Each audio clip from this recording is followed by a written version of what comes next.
Welcome to the Flow Factory podcast, and I'm back with another Florida legend, David Pop Cooney. What's up, my dude? What's going on, brother? Appreciate y'all having me, man. Nah, man, it's a pleasure, bro. Been wanting to get you on the podcast. Finally reached out. We like to highlight all the guys, man, that do legendary things around the state, especially in the football space, man. And your name been ringing off for a minute. Yeah. I feel like I've been off the radar for a little while being at University of Miami, but I'm really feel privileged and honored to hear you guys speak of me in such a light, man. I appreciate that. Oh no, no doubt, man. I'm in the recruiting role, man. We be on the Twitter streets and whatnot. So no doubt. Even before you got the job at Miami, your name was ringing off in the recruiting circle. So if you know, you know. If you're a college football fanatic, they definitely know. In Florida, you definitely know who David Cooney is, man. But your ascension, I want to say congratulations, on the Bowling Green job. But Loeffler ended up getting the NFL gig. Yeah. You end up being let go from Bowling Green. Yeah. But, I know blessings is still on the horizon. Things are still going good, man. So I'm going to give you congratulations anyway. Yeah, no doubt, man. Again, Bowling Green was a major blessing, being able to go out there and, interview and secure a job, man. Coach Loeffler, the whole staff, Max Warner, the offensive coordinator, Greg Nosal, those guys, gave me an opportunity to achieve one of the goals that I had for myself. And, man, it was a blessing being able to go out there and, see what Bowling Green had to offer and be a part of that staff for that that hot second. Yeah, but I still feel like I left an impact. Still, was able to get out there and had a chance to work with the guys during the mat drill sessions and kind of leave my thumbprint out there at Bowling Green. Unfortunately, like you say, things didn't work out. Coach George came in, great dude, stand-up guy, he had his people, but that's the business. That's the business. That's the business side of it. Can't get mad at it, can't cry over spilled milk. Just keep your head down and keep moving. Got some things on the horizon that, looking forward to, progressing and furthering my career, and one thing I did learn from that situation is that, I was in the recruiting space for a while and, did some real good things, at Miami under Coach Diaz, and even when Coach Cristobal first took over that first recruiting class, some of those guys are still in the building. And I think, that's my niche, you know what I'm saying? And, not saying that I'm going to just completely step away from the on-the-field stuff, but, I think I'll be trying my hand back in that recruiting space just because I know, when I was out there in that world, people knew what time it was. When sure. We had to go head to head for recruits. I had a lot of people upset. Yeah. But I'm looking forward to that and kind of have some opportunities in that realm. We can probably talk about that a little bit later, but we'll definitely be back in that realm pretty soon. Yeah, man. Perfect place to announce that type of stuff, man. Right here on Flow Factory, man. We'll have a conversation about it, but. What's that like though, man? You get the job at Bowling Green. I want to get to your ascension and to this position that you're at, but you get that job at Bowling Green, and I know how that could be where you you're on mountaintop, you just feel like you just accomplished something, and then if you feel like it's a rug pull, what was that like for you, like mental mindset wise? Yeah. I mean, for me, during my interview with Coach George, it was a 20-minute interview, I guess you could call it, if you want to call it that. Yeah. He asked me what was one word that I feel like described me, and I said resilient. You know what I'm saying? Like everything I ever got in my life, I had to work for. You know what I'm saying? Like from the high school realm, me going to college, me, coaching, and I started off coaching Power 1 football at Goulds Park. You know what I'm saying? Like in my own hometown, you know what I'm saying? Like, and my biggest thing was, always want to take care of those that took care of me. You know what I'm saying? My neighborhood, the kids that was in my neighborhood. And so, like, when that situation happened, it was just another one of those, okay, what Cooney gonna do? You know what I'm saying? And again, this is just a testament to my upbringing and my, my own mindset is like, let's go. You know what I'm saying? I got, I have a family, a wife, kids, man. Shout out to them. Who've been sacrificing, from the day that I decided to, take the job at University of Miami. They've been sacrificing time and everything. And I felt like it was a blessing in disguise just because, God don't ever put more on you than you can bear. And it's so much stuff that, I've been able to do now being home. Like, got there in February, was gone by March, but from March to now, man, I've been daddy daycare. I've been, parent drop off, parent pick up. My wife been loving me being home, but just in that space, I just feel like it's just another part of God plan. So whatever He have for me, gonna be for me. He don't make mistakes, and so I took it as okay, just a we in the heavyweight fight. You hit me with a good jab. Now it's time for a counter. That's what's up, man. You got this thing is a fight, bro. Life is a 1,000%. It's one big problem, and the most successful people are problem solvers. Right. So, what's your ascension was like? You say you started in Pop Warner, and then you, of course, got a state championship at Southridge, and then you end up at Miami. What was like? Can you walk me through the process? Like how you start getting recognized in the community so quick? So, again, I just always when I came back and I finished up, playing and all that stuff with college and everything. I just started working out and training kids at the park because I wanted to be that light. You know what I'm saying? Right. Like I just felt like, I wanted to give back to the community and also, give kids what I didn't have. I felt like I gained a wealth of knowledge going out and going to college and everything. So started out on the parks and, I think what attributed to my ascension was just the fact that I never wanted to be in college football. Like college football found me. So like when I would go out, I would take kids on trips and, I had my, I was doing 707. First started out with Hard Knock Foundation with Derek Lester, and transition from Hard Knocks to the Florida Fire. And we would take kids from Miami to Alabama to Tech, you name it, Tennessee, we'd be all over the place taking kids. But I think what really happened for me was that, coaches saw that I wasn't asking for nothing. Like I just wanted to genuinely get these kids in front of them. I would get called, hey coach, man, you got this kid on your roster. You think he would come to camp?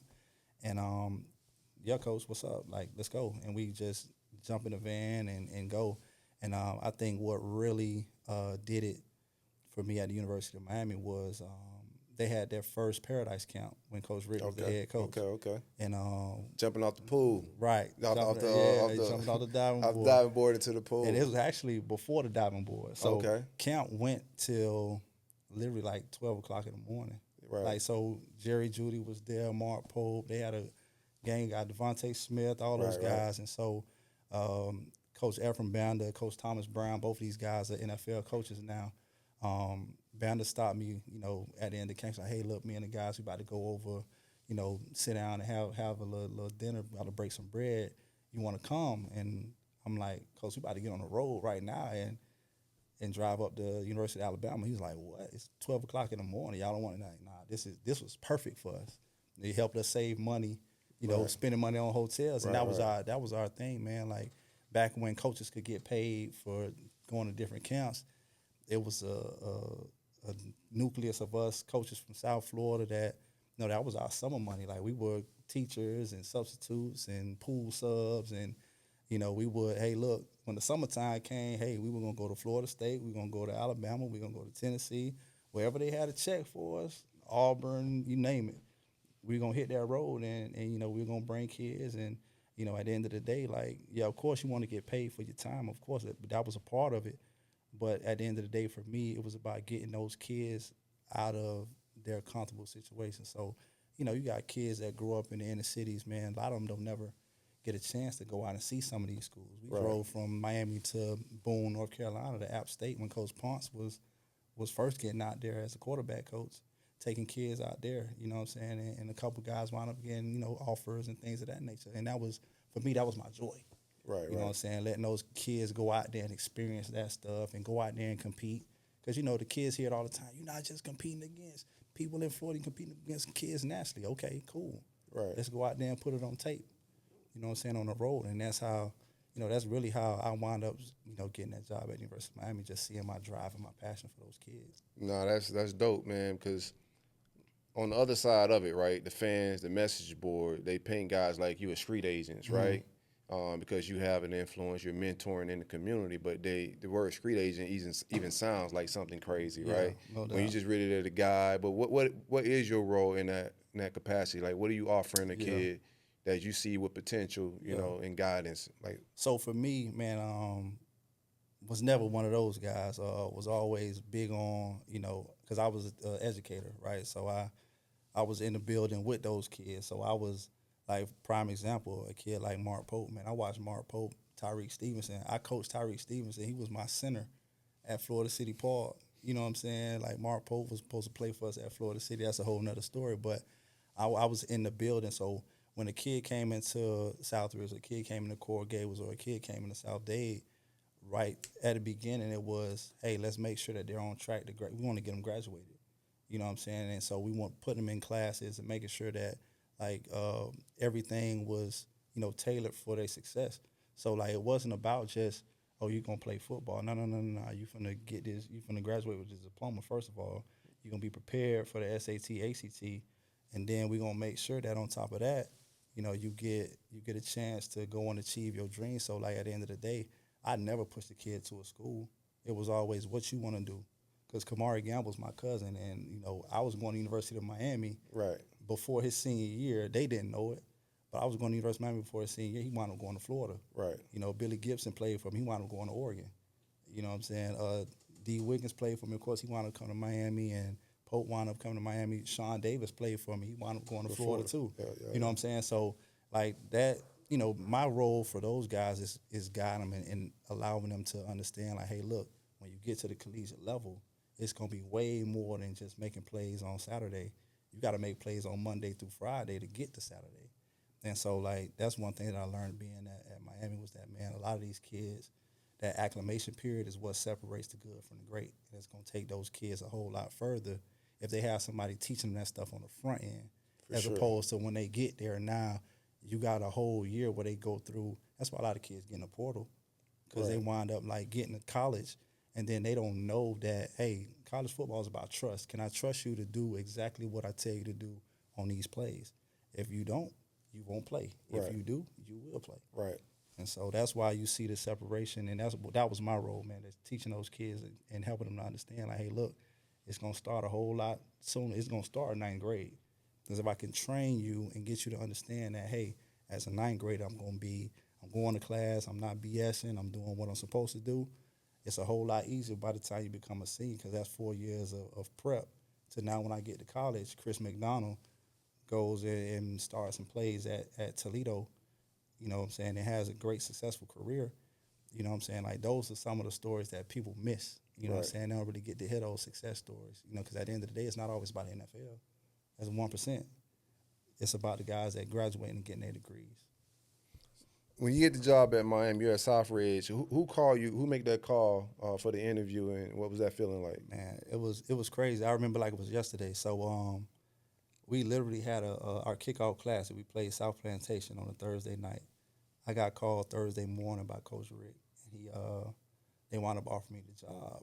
I go in, I interview, and I'm like, Coach, I literally got a game in a few hours, but if you guys will have me at the end of the season, I'll be all yours. So we stayed in contact, kept everything above board, and literally won a state championship in transition right at the University of Miami. And it's crazy because they wound up enacting that rule, the IAWP rule, where individuals associated with a prospect, you can't be hired in an off-the-field role.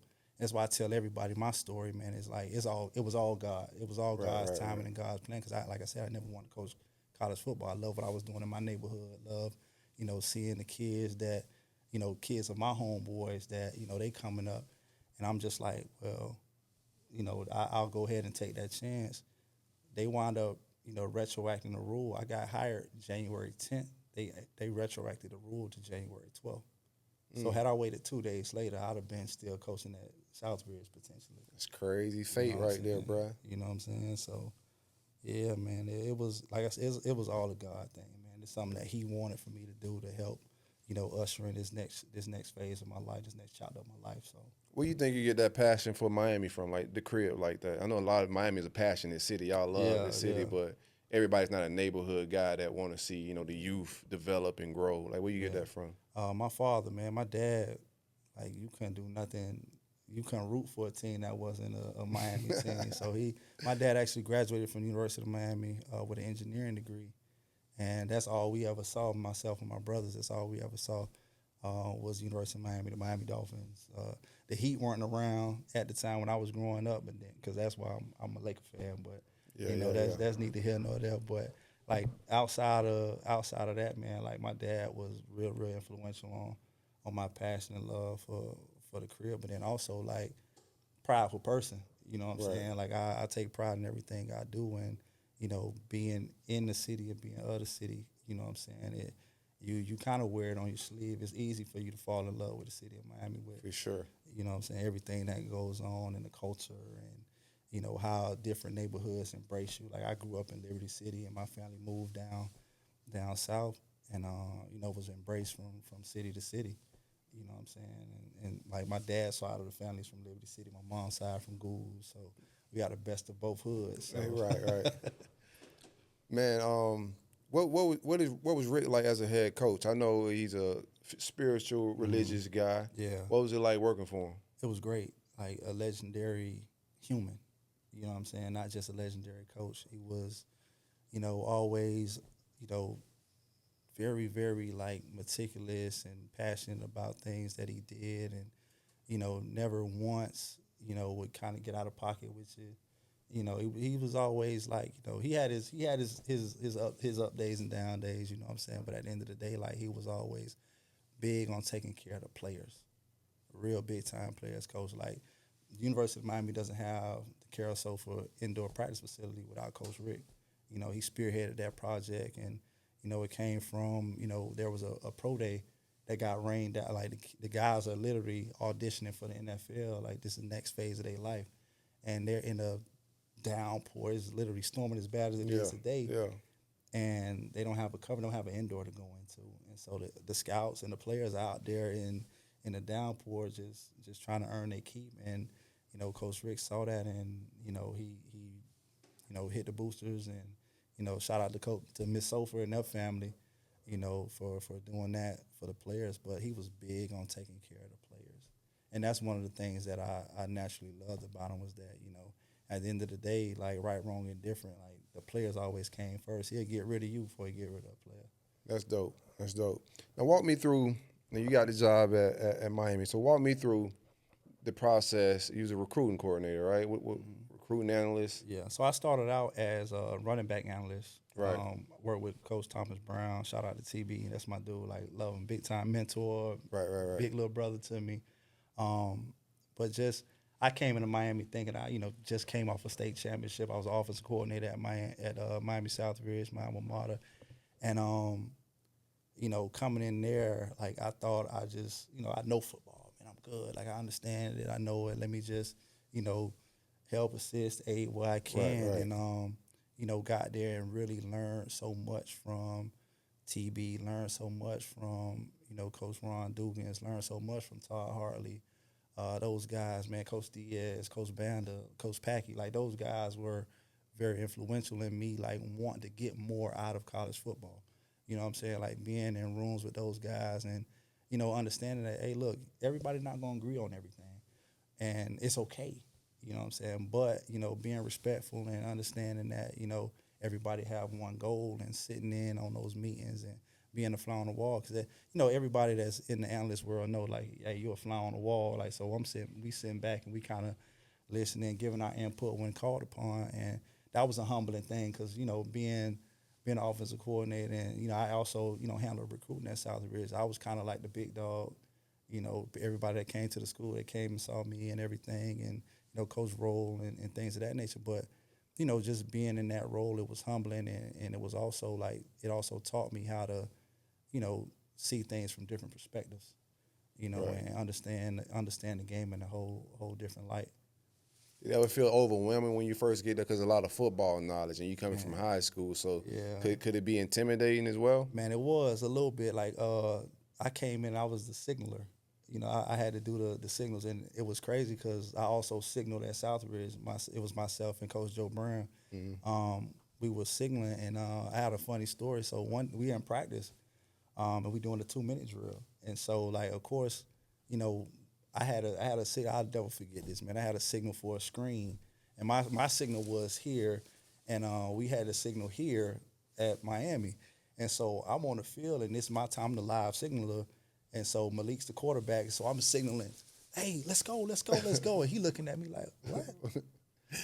And I'm like, oh. So I'm like, no. So Coach Rick looking at me like, what the heck you doing? Yeah. And so we go on, and then I mess up another signal because I'm confusing the signals. And so Coach Rick wound up like ending practice. Like he ended practice, bro. And like right after that, like he addressed the players, and then like at the end of the day, he was like, "Hey man, you guys got to get your stuff together." And from that day to this one, man, I literally like took to it, study. I didn't take it personal because at the end of the day, I'm one of those dudes. Like I said, I'm real prideful. I take my job very serious, and so like, I was like, I literally just ended a collegiate practice because of me. That'll never happen again. And so like, literally studied that stuff and, just kind of took my day-to-day, I kind of created a day-to-day routine of, things that I needed to do before I went out there on the practice field, because you don't never want to be the reason why, the team is, because that can happen on the game day. Yeah, you know what I'm saying? And like coaches mess up just like players mess up, but the biggest thing is you're accountable. Like, are you going to hold yourself accountable? Right. You know what I'm saying? I ain't wait on nobody else to hold me accountable. I held myself accountable. And from that, we got into the same situation, kind of similar in that season, that Florida State drive, that last Florida State drive when Darrell Langham caught that touchdown. Yeah. I was a live signal at the time. And so, like, had I not messed up in that situation in practice, because it was a 2-minute drill, I learned from that. And, being a signaler during that time, it kind of taught me, like, to prepare yourself. Like, we literally had... So you put in the wrong call? I signaled the wrong call in practice, and it allowed me to, like, hey, look, we get into that pressure situation. It ain't no more messing up. Like, we literally had signal meetings before we got at the hotels. You know what I'm saying? And so, like, putting that stuff on yourself, man, it keeps you from being overwhelmed in those moments. It's just being a coach, just like being a player. It's a lot of pressure on coaches, just like it's a lot of pressure on the players. It's just how you're gonna respond to it. What's the love like around the city? Like, you from here, so when y'all winning, what's the love like? Oh man, I tell people it's like this. When Miami's winning, it's like your woman love you more. It feel like gas prices cheaper. It feel like everybody when they see you is just like all love. You walk in the restaurants and don't worry about that. And that's real. You know what I'm saying? But when you lose, when you're not winning, you got to be able to take the good with the bad. And that's one thing I feel like the city of Miami breathes on you. You know what I'm saying? Is being tough, being resilient, like having that tough skin. Like, hey, look, I used to tell people all the time, like, because I was at Miami for 8 years. Yeah. You know what I'm saying? Like, I took the good with the bad. And I would tell recruits and families and all that, hey, man, we owe y'all. Like, we owe the city. Like, we got to get it together for y'all. It ain't just about us. We got to get it right for the city, because, again, when the hurricanes are on and everything, it may just feel like everything right, man. I feel you on like that. Everything right. You. How did it feel? I mean, y'all came up to games, but I'm a Gator, you know what I'm saying, fan and enthusiast, media personality. But you guys came up to the Swamp and y'all handled business 41-17. Y'all will never let us forget it. But we'll see if we can get some get back this fall. But what did that feel like? And then it's like a 2-part question. I also want to know, did y'all plan the post game shenanigans with the players? Y'all was wilding out a little bit in front of our recruits, man. Nah, that wasn't planned. It's just, when you get, it's like the adrenaline from that win. It's just kind of like it just overtook the players, and our players are very passionate about the University of Miami, or they wouldn't be there. And so, like, you saw Mish and you saw Ahmad, those guys. Hey, boy, y'all better come beat Hurricanes, because we just put it on them. You know what I'm saying? And that feeling was being in the Swamp and securing a win like that. It did a lot for our players. It did a lot for our coaches as well, just the confidence and knowing, like, hey, man, look, we went out here and we played a big time opponent, a rival, a real rival, and it really showed us that, hey, man, we go out here and do it. And now we went out there and had a real good season. It wasn't to the standard, but at the end of the day, like, had won 10 games since my first year at Miami. So yeah, I think that helped you guys in that game. One of my criticisms of Billy Napier is, like, he's not a Gator, so he don't really he don't really turn up for rivalry game. He treat every game the same. Yeah. Mario is gonna come into definitely a Florida matchup or Notre Dame matchup, a Florida State matchup with a chip on his shoulder and a little edge to himself because he was a Cane. Right. You know, he bleeded a little different. So even with guys like you on staff, that helps with that pride part and that passion. Yeah, you gotta have that, man. Coach Cristobal is relentless about everything. Like he like that. If you playing Notre Dame or you playing Miami, Ohio, he gonna present that message. But you know, Florida State week, hey, boy, you better bring your lunch pail. Florida week, you better bring Notre Dame week. Guarantee them boys gonna be ready week 1 when Notre Dame roll into town.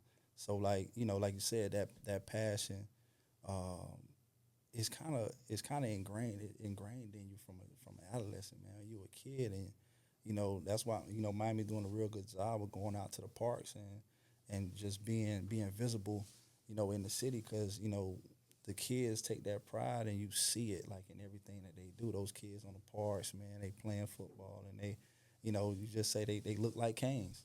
You know what I'm saying? They look like they're playing a certain way, championship level football. And so, like, it's kind of like, I get what you're saying, because you got a person that's not, he's not from there. But I think Coach Napier is doing a good job. Oh, for sure. He did a real good job at the end of the season, like putting things together. They got a little quarterback out there, man. That could. What you think about DJ Ladway? I think the jury's still out on him. I want to see him, man, like, being a man. Like, you got a whole summer. Yeah. You got a whole, you got spring ball you just went through being a man. You got fall camp you about to go through being a man. Now you about to go into the season being a man. Let's see how you respond. Yeah. No, I think the potential's there. He showed a lot of flashes last year. He's a true freshman, so there are some mistakes there. I want to see him clean up the turnovers and interceptions. He's a gunslinger, so he's going to press. Yeah, man. But he came into that game versus us and went right down. You know what I'm saying? So my take before the game was that you got to implement a DJ Ladway game plan, and we didn't see none until Mertz went out. That's my only knock on Napier. It took us. I like that we got a preseason game with LIU to get warmed up. It took them a while to find their guys, to get it rolling a little bit, and then they got it clicking, and he saved his job. We'll see what he do, in year 4, bro. Yeah, no doubt, man. Listen, it's a few coaches that are, kind of on that proverbial hot seat, but I think Napier gonna get some. He gonna surprise some people this year, man. They got a good nucleus of players coming back, and then a good nucleus of young guys to kind of like enrich into that culture they got out there. It's gonna be good to see. What you think about? I know you just recruiting. We got some receivers this year. So I do want to ask you about Dallas Wilson and Vernell Brown III. What you think about those dudes? Those were 2 guys that we feel like we should have got. You know what I'm saying? Dallas is a freak of nature, like, kid, doesn't get tired. Like, he's a game with kind of raw as a receiver, but he's one of those kids that, man, if you have him on your team, you feel real good, because as he develops, kid gonna be a problem, because he's a perfect balance of size and speed. You know what I'm saying? And Vernell is just ultra dynamic. Right. Like, that kid, man, he's smart. He is so smart. It's in the genes, man. Yeah. Oh, no doubt. Nah, Dad is genius. Me and Dad was he's a DJ. So he like to kind of like, me and him Pops? Yeah, man. He real big into music. Okay, That's my I dude, didn't know that. man. Big VB, man. We send each other messages to this day, man. Like I got like little playlists, and he'll send me playlists and whatnot. Like, real big into music. Okay, man. okay. I didn't know that. Big. Yeah, that's part of my job to know that. That's part of my job to know that stuff. That's for sure, man. Like, what is your strategy in recruiting? Like, what's your go-to move, man? Because you got to recruit the parents as well. You're not just recruiting the athlete. Absolutely, and I did the same thing in high school, man. Like, I'm old school. Like, I go to parents first. Like, of course, you want to identify the kids and know that they can play and all that stuff. You reach out to them, but man, if I can really get in with the parents, you know what I'm saying? Like, really get to know mom and get to know dad and know their relationship and know which parent does the kid lean more towards, when it comes to the influence, man. Like, I'm real, that's my go-to. That's my go-to. I'm going in with the parents, and myself, my wife, we gonna get to know y'all, and we gonna let you know who we are, and we want to know who you guys are, and you know, that's because at the end of the day, you can't fake that. No, you can't. You can't fake that, man. Like, and I don't mind sharing it. I feel like Devontae Adams. Like, I can give you all my moves, but you ain't me. Yeah, you ain't gonna be able to execute matter. it like me. Like, because at the end of the day, man, like, it takes a special person to open up to someone. Like, you know what I'm saying? Like, you gotta have that connection. You gotta connect. You gotta be able to build that connection, and it can't happen. It's not gonna happen with one conversation. No. So you gotta be able to, like, you gotta really invest. Yeah, you gotta build. You gotta invest that time in 100%. cultivating a relationship. So Correct. if you're not willing to do that, you're gonna lose to me every time. I mean, that's life though. On the lowest of keys, man. Like recruiting, building relationship, communicating, genuinely caring about people. Right. Like most time, people are transactional. Like they just want a thing out of you or a situation out of you, and if they ain't hitting you about that transaction, then they out of there. And that's fine. Right. As long as I know that from the jump. Right. If you tell me that, hey, look, it's gonna be straight trans, I'm good. Yeah. But I'm gonna recruit you the same way. Yeah. I still want to get to know you, even though I know it's transactional. Cool. We gonna hop on that level. We gonna be on that level for sure. But I'm gonna also get into your psyche and understand like who you are and why is it transactional? Like what's making it only transactional for you? You know what I'm saying? And I feel like that's my superpower. This is the thing. I don't even think you went to school for any of this, like training or this mindset. Is it reading books? Like, man, listen, I'm big. I read my Bible consistently, but I'm big into like I just seek knowledge in everything, man. I feel like I can learn from whoever, whenever, wherever. Like I listen to my kids, I listen to their friends, I feel like there's nuggets, man. And just in reading the Bible, like God used a jackass to talk to people. It's facts. You know what I'm saying? So if I can go out here and I can just watch an interaction between two people and just see like, okay, the man and the woman, they not really communicating the right way. They're not getting along, but there's still something that I can learn from just watching and interact. Sometimes I don't even talk. Sometimes I just be a fly on the wall and just sit back and just listen. I feel like I can really like understand like, okay, yeah. But if I say this in this moment, it'll go this way. But if I just sit back and just be quiet and I catch them in another setting and say something, it can really impact. It can have impact. And that's what I'm big on impact. Real big on impact and influence. Yeah. I mean, I got a question about the influence, man. Before we roll down this agenda, what's your thoughts on? I thought he had a good bowl game, and I liked him in the recruiting. The kid I wanted us to pursue. Jojo Trader, what do you think about him, the way he closed the season? I know he dealt with the injury most of the year, but what do you think about him and his future with Carson Beck this year? I think the sky's the limit for Jojo. Like he's an exceptional. Him having two hands, God giving him two hands. I know a lot of people have two hands. Like that's a cheat code for him. Like he does not have to use two hands to catch football, and it's crazy. Like he's gonna catch with. What do you mean? Listen, him having one hand is good enough for him, but him having two hands is cheating.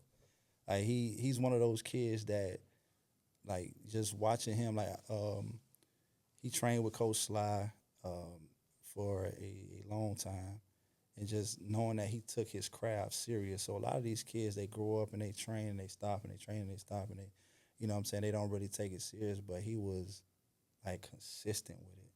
And that's where the success comes, right? So I think as long as he continues on that upward path that he's on, JoJo can have a special season. And he can be a leader in that room. He really, really can. What you think about the overall wide receiver room? I think it's in good shape with the addition of CJ, who's a veteran, seasoned receiver, you know, played at Liberty, had an amazing career at Liberty, and then went to LSU, you know, got a chance to play in the SEC and see what that style of football was like. And then now he's at the University of Miami. He's a seasoned veteran. You know what I'm saying? He's taken his bumps, his bruises. He's had his successes, and now it's time for him to kind of transfer some of that wealth of knowledge that he's gotten over the years to some of those young players. Because the room's pretty. It's got a nice balance now with the addition of the other transfer guys. But you know, having a guy like CJ that's you know been there, done that, and had a lot of success doing, I think that they're going to be in real good hands. They're going to surprise a lot of people because I know a lot of people expecting the room to fall off after, you know, I am. I'm expecting a little drop off. Man, Restrepo and Jacoby and Isaiah and Sam, like those guys he leaving some big shoes to fill, you know. But I think the talent, the overall talent in that room, like the kind of the Malachi Tonys and I like Tony. The Dalen I like Tony. Upshaw is another one that's gonna surprise some people. Who that? Like Dalen Upshaw, Oh yeah. the kid out of Alabama coach. He is. Okay. He's a bigger version of Jacoby. Stop and start, like has the quicks. He shift, man. The kid gonna do some special things too. And then you got the freakazoid and Josh, man. Yeah, y'all keep it tight end, man. That was about Josh, the receiver from West Broward. Josh. Yeah. Who you talking Josh? I don't know who that exactly. is. So the receiver played at West Broward, big 6'4" receiver. What's his last name? Class. What's Josh's last name? Made me loud. I got his name. Hold on. His dad and mom. Like, there's another one. How do I forget Josh's name? I guess hold on. Joshua Moore. Josh Moore. Like, I forgot about Josh Moore. Y'all had him committed. Yeah. I forget about Josh Moore. Josh, another one, man. Okay. Josh going to be – those kids continue to grow, and I think the biggest thing at the University of Miami, when they were having their success, the run of receivers that were going to the league and going in the first round, Andre Johnson, Santana Moss, Reggie Wayne, Kevin Beers of the room, you know what I'm saying? Those guys, when they had those runs, those guys were invested in each other. And they played for each other, and they understood each other, and they had that chemistry. You could see it in the way they played. And I feel like the more these young dudes start to gel and mesh, man, they're gonna be that recruiting class gonna be special. Do you think Ohio State got a cheat code to playing like five-star wide receivers early? Because it seems like they come down here, they get them. While we get them sometimes, they have a recipe to get them on the field early. Yeah, I feel like Coach Hartline's doing an amazing job of getting those guys and understanding how with those kids, right? How am I going to implement them into our program? And they forecast them. You know what I'm saying? Like, hey, look, I'm going to go get, I know in 2023 I'm going to have this guy. In 2022 I'll lose this guy. But now in 2024 I'm going to go and get the guy. Right. Go and get a Jeremiah Smith. And they have it. I feel like they're doing a great job of just kind of seeing their needs and finding, okay, look, I don't have, like, and if they don't get Jeremiah Smith, who will be their big physical receiver, they won't have one. So they cast all their chips in on JJ and went and got him, and I think they did a great job with him. Crazy season. Man, listen, that you probably won't see another freshman receiver like that, another freshman receiver season like that be duplicated, man. Is that the greatest freshman season? I think it is one of the best, like, just – if you look at the moments, it's not just about, the yards and the touchdowns. Nah, just look at the moments. He looked like he was NFL ready, bro. Come on. It looked crazy. It looked crazy. Like he was ready for the league. Yeah, man. Kid's different. Yeah. Kid's different. Cam Ward, I thought had a real good year, bro. Yeah. For me, that was the difference in y'all season was like his dynamic play at the quarterback position. Man, I was praying every week y'all lose some type of way. 'Cause I couldn't deal with y'all getting a natty, bro. And it felt like y'all could do that with his type of talent. No doubt. What was it like being in the same building with him, and what was his leadership like? Cam was exceptional, man, from day one to the day he left.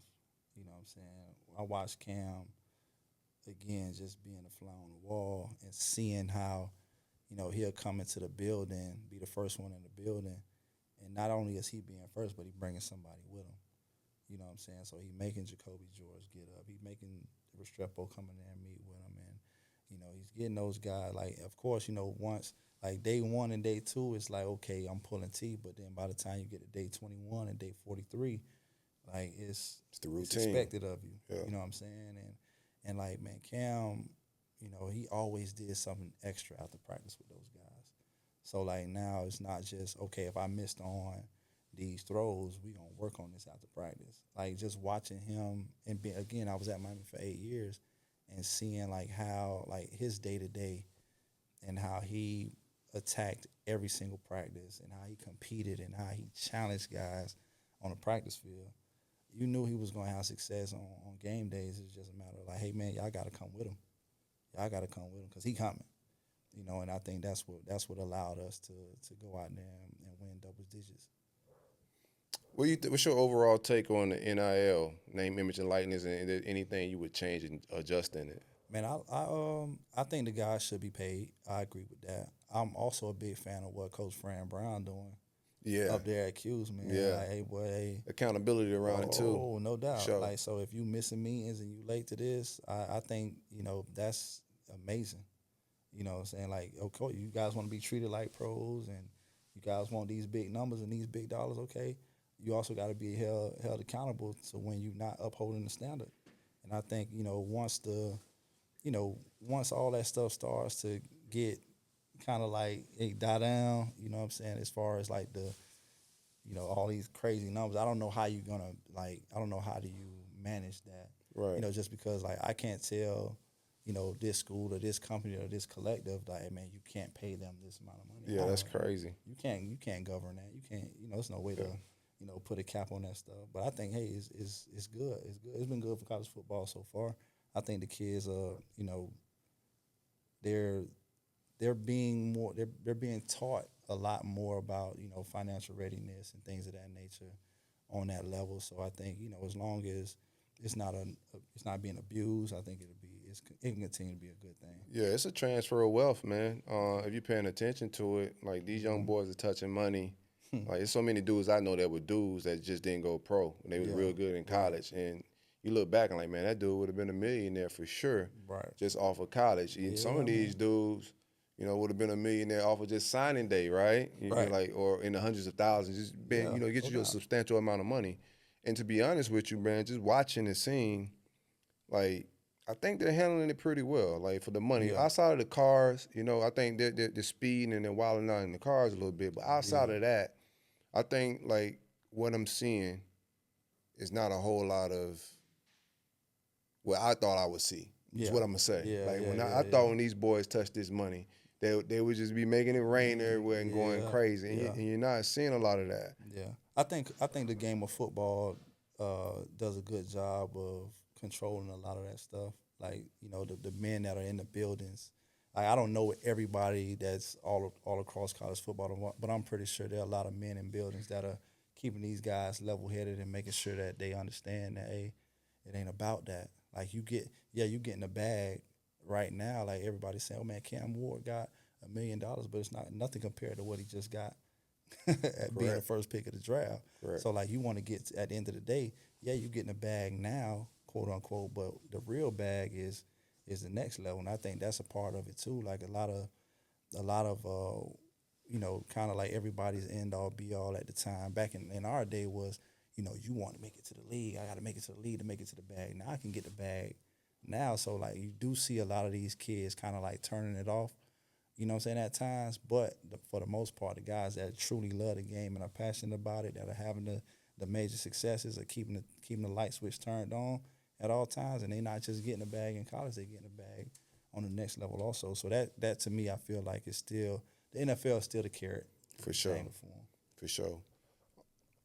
Have you seen any change in like ego, energy-wise, as these boys get paid, like the coaching, them coming around the building? Because you was there right before NIL, and then you got to see it kind of play out. Yeah, I was there pre-NIL when, boy, you right. These kids, a lot of these boys were still eating ramen noodles and trying to figure it out. I think they still understand like the hierarchy.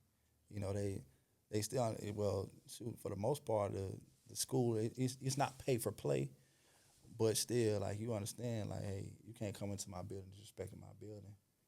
So they I think for the most part these kids understand it. But of course I only been at Miami, so I can only speak for Miami. I mean, of course, Bowling Green for those few weeks, but they didn't really have the NIL situation like everybody else. But for the most part, those kids understand what time it is when you come in the building. You gotta behave like a professional, because at the end 100%. of the day, my coach still, like, those college the kids understand this.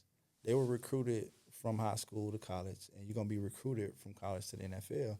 So at the end of the day, if I'm leaving a bad impression on my college coaches and the people around the building, that stuff gonna get back to these NFL scouts, and now it's gonna trickle down. It's gonna hurt my bottom line at the end of the day. So if you're smart, you're gonna handle everything with class from the day you get the money to the day you out in the building, and then you go get to your next bag. So So what's next, man? I know you got something cooking. Yeah, What's next, man? So I kind of been kind of transitioning and thinking about my next move, and had an opportunity to get on the phone with my boy Coach Ish Aristide, who was the DB coach down here at Miami. He was the strikers coach here at Miami, and they had a position open at Texas A&M. So I'm interviewing for that, and hopefully, prayerfully, and thankfully, I think I should be joining their staff here pretty soon. They serious about football out there at Oh, yeah. Texas, bro. They Oh, dead yeah. serious about football out there, man. Definitely. Welcome to SEC country. Yeah, I man. definitely see you on like. Do you want to get on the field? Like, what's your next play? Like, what's your end all be all goal in college football? I think for me, man, like the Bowling Green situation kind of opened my eyes to some things when it came to just the business of football. I got to carry myself as a businessman as well, just because I always done that, right? I looked at, for me, it's always been about longevity and security, and being a director of recruiting at Miami, when Coach Diaz blessed me with that opportunity, I was able to make it through three different head coaches. Being a position coach, I was a position coach for 3 weeks. You know what I'm saying? So for me, I think right now in my mind, I want to be on an off the field role. You know what I'm saying? Director of recruiting, general manager potentially. You know what I'm saying? And help build a culture, build a team, and build a team that can win the championship. I think for me, like that support staff role was where I thrived. I feel like that's my niche, and if coaching comes calling, so be it. But for me, I feel like as a director of recruiting, I was able to spend more time with my family. You know what I'm saying? And for me, that's huge. I got no price on that, brother. It's priceless. My baby's 10, 8, and 6, man. And so being able to be there and be an effective leader in my home, that's where it starts for me. That's where it starts and ends for me. So I can't lead somebody else's kids if I can't lead my own. So that's facts. That's where it starts for me. So I'll be, my pursuits for the next phase of my life. I can't put a year stamp on that, but for the next phase of my life, I feel like I'm support staff, recruiting. That general manager bag ain't no light bag, Come bro. on now. It ain't no light. They paying them boys big bags in college football, and man. I've shown I can do it. So let's that's do facts. It. So. That's facts. Now I think you're gonna be successful in this world, bro. Like you're a legend. You know what I'm saying? Like I said, your name was ringing off behind the scenes every time we was, losing a recruit or something. Like your name just kept. I'm like, who the hell is Pop Cooney? Yeah, and I had some people that started putting me on. I got partners down here in Miami, so they started putting me on. I was like, it's a neighborhood dude. He tied in with the community, so his voice got influence on it. I seen you put out a tweet a little while ago about, the power influence, having good influence. Yeah. Elaborate on that a little bit more, man. Yeah, man, I just feel like influence is something that, influence and impact, you can't teach that. It's not something that, you can read in a book and learn about. Like it gotta be in you. You know what I'm saying? And that stuff comes from, your trials and some of your successes as well. Like you can learn from things that you failed at. You can learn from things that you had succeeded at, and you can learn from the people that were in your life around those times as well. So, like I feel like my biggest challenge for myself is to always leave an impact on whatever situation I'm in, be it a relationship, be it a job, be it just a cordial, like a casual meeting. I want to always leave an impact. No, I think it's dope, man. Also looking at just your social media, you like Instagram, you bringing family around, like the wife, the kids, they're in the stadium, they're around the building. Yeah. That's gotta feel special for you. Oh yeah, no doubt. Like and being able to do that, having the ability to do that and just creating those memories, for me, like, I wanted my kids to be able to look back when they're 24, 25 and be like, man, my dad had me in areas that, a lot of my friends couldn't get into. You know what I'm saying? And that's because of the influence. That's because of the impact that I was able to have. And it started way back when I was, coaching on Goose Park. You know what I'm saying? Like, it's crazy because, one of the top tight end prospects played at Goose Park, Devin Clarence, and a lot of people, didn't really know about him and, his walk and his transition. But, like, just being able to have impact on these kids, man, and having that influence is huge for me. it's huge for me. It's gonna help you too. Even when you leave Miami, now you got an ear to the street still, right? Always. You still got a relationship, so Always. they still gonna reach out to Pop Always, about yeah. who the kid everybody's sleeping on, who Right. coming up quicker. You know what I'm saying? It's big, man, because you want to always keep your face clean, man. You gotta keep a clean face, because at the end of the day, man, like people in the streets and people in the neighborhoods, they the ones that they have, little Johnny and little Bobby at 3 and 4 years old out there playing with the football. Like I got homeboys now, I just float down to a park and just chill and just be a fly on the wall and just watch and see. Okay, that's his dad. Oh man, I know him from from the Heights, so I know him from Florida City. I know him from the Ranch. I know him from Ghouls, and start the dialogue there. You know what I'm saying? And a lot of people know what I do and know what I've done at the University of Miami, and a lot of people, they respect what I've done, and they always telling me how proud of me I am, and just always saying like how much of a role model and whatnot. And I want to continue to be that, continue to be a positive role model, so that people will want to send their kids to you. That's facts, man. Give me your favorite Miami moment while you was on the staff, man. Man, favorite Miami moment. I say the Notre Dame game, man. No, y'all had it piping that game. That Notre Dame Pause. game, man. Like I was, again signaling, and Coach Rick standing right where you at, and I'm signaling. I could not hear him. I had to literally read his lips to get us to signal to play in. And Trajan Bandy's interception was huge, just because he's another kid that I watched grow up on the par, play for the Coral Reef Broncos, and transition all the way. Played at Columbus, played on my 7-on-7 team. But that's the thing, man. Like watching these kids grow up and achieve their goals, like that's my joy.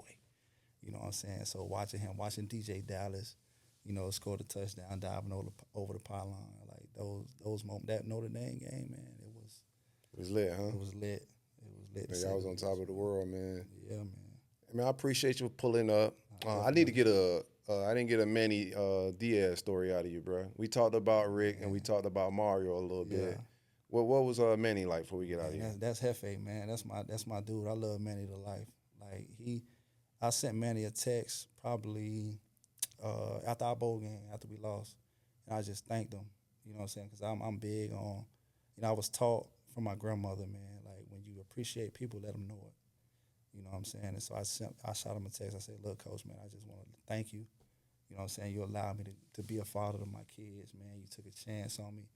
The man created a position at Miami. There was never a director of recruiting at the University of Miami. I was the first one. Legendary, bro. I was the first. I was the first. Legendary, one. The man created bro. a position for me, Yeah. and so like I'm big on loyalty and just honoring those who honor you.